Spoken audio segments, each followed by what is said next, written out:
Petrol വില വർധനവിനെതിരെ മണലൂർ മണ്ഡലം കോൺഗ്രസ് കമ്മിറ്റിയുടെ നേതൃത്വത്തിൽ പ്രതിഷേധ പന്തംകൊളുത്തി പ്രകടനം നടത്തി. DCC general secretary KK Babu ഉദ്ഘാടനം ചെയ്തു. മണ്ഡലം കോൺഗ്രസ് പ്രസിഡന്റ് MV അരുൺ അധ്യക്ഷത വഹിച്ചു.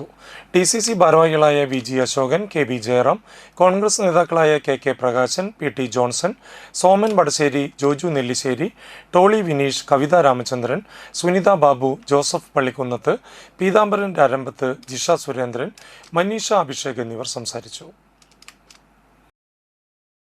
അറിയാം, നരേന്ദ്രമോദി 11 വർഷം മുമ്പ് അധികാരത്തിൽ വരുന്നതിന് മുമ്പ് അദ്ദേഹം പറഞ്ഞു, എനിക്ക് 50 ദിവസം തരൂ, ഞാൻ പെട്രോളിൻ്റെയും ഡീസലിൻ്റെയും വില 50 രൂപയാക്കി നിങ്ങൾക്ക് തരാമെന്ന് പറഞ്ഞ നരേന്ദ്രമോദി, എനിക്ക് കുറച്ച് സമയം തന്നാൽ ഈ രാജ്യത്തെ വിലക്കയറ്റം ഞാൻ പിടിച്ചു നിർത്തുമെന്ന് പറഞ്ഞ നരേന്ദ്രമോദി, വിദേശ നാണ്യശേഖരം തിരിച്ചു കൊണ്ടുവരുമെന്ന് പറഞ്ഞ നരേന്ദ്രമോദി, ഡോളറിൻ്റെയും ഇന്ത്യൻ കറൻസിയുടെയും വിനിമയ നിരക്ക് സമാസമം കൊണ്ടുവരുമെന്ന് പ്രഖ്യാപിച്ച നരേന്ദ്രമോദി അധികാരത്തിൽ വന്ന് 11 വർഷം കഴിഞ്ഞപ്പോൾ ഞങ്ങൾ ആലോചിക്കണം, ഇന്ന് ഡീസലിൻ്റെയും പെട്രോളിൻ്റെയും വില എന്താണ്.